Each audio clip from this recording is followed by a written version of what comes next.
Beyonce talks about her daughter in the album, right? Shows Blue.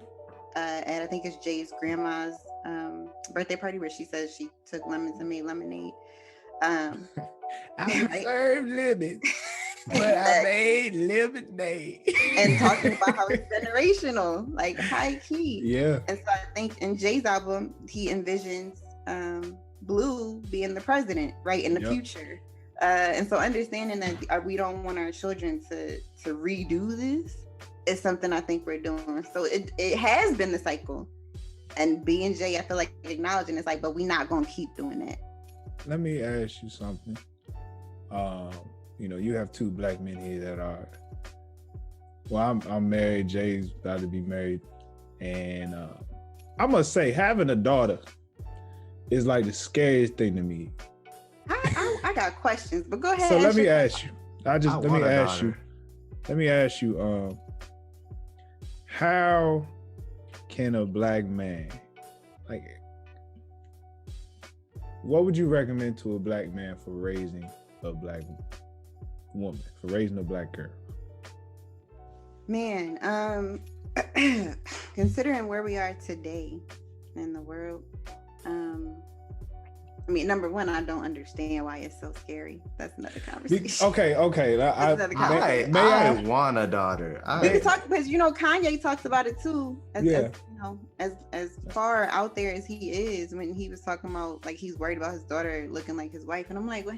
No, that's not my concern. My concern is truly my relationship between me and her, and it might be from what I've seen from other black fathers and their daughters, but it just seems like early on, like especially when they're younger, black men have this at least a decent relationship with the daughter, right? At least they go places together, it's all good. And it just seemed like once they hit the teens, it's like the mother is the mediator. It's just the mediator. I've seen this a lot, and then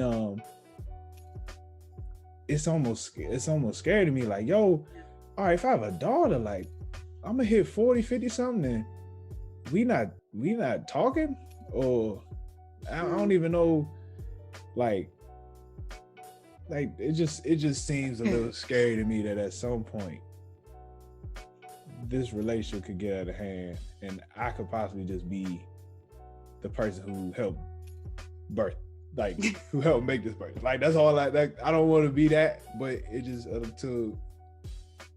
just from what I see in multiple like father-daughter relationships, it's like, dang, like they not even talking. That's crazy. I mean, that's been my experience, keeping all the way funky, and I think it's been easier actually. And my mother actually said she had a similar experience with my grandfather. Around a certain age, it's just like, pass you off to your mother, and then around adulthood, perhaps even after they give birth, right? Now there's a grandpop in the situation, the relationship shifts. It's been different with my biological father because I sought out relationship with him as an adult. Right. So we have a very adult relationship. I think it's a couple of things. I think things are shifting in terms of what black men desire as fathers. And me and my husband just had this conversation. Because prior to, if we taking it back to Great Migration, all of that, right? It's a black man did work. Like that's you, and usually just to keep the roof over your head, you were working like crazy. So, Robert Hayden has a poem about that. His father waking up in the cold and putting on boots and leaving, perhaps, saying bye to everybody real quick, kissing them, but the kids are asleep. They don't see him all day. He comes home, he eats, and he's exhausted.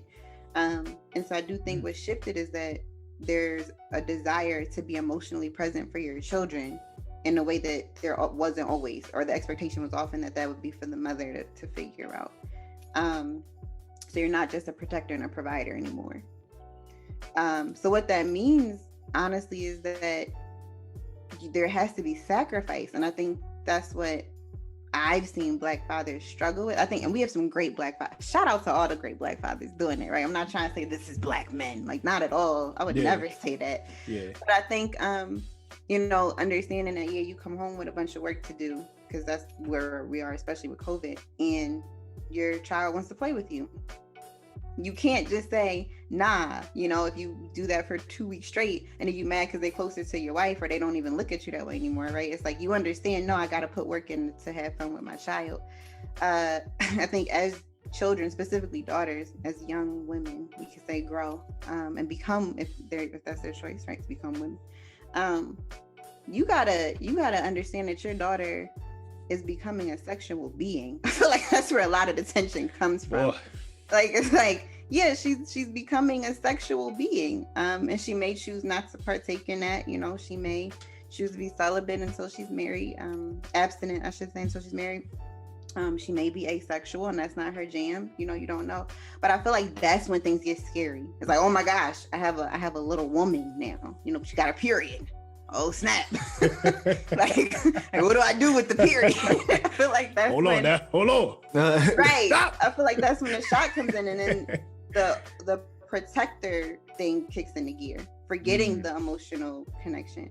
And so you just gotta keep it funky. Like, that's your daughter, and she's becoming this woman, and find ways. The same way that you might have to stop work to play with her to do that. If the emotional connection is important to you, find ways to connect with her emotionally. Find ways to listen. You can't put in a whole lot of work in your marriage and go to therapy and all that and not be willing to do the same for your child.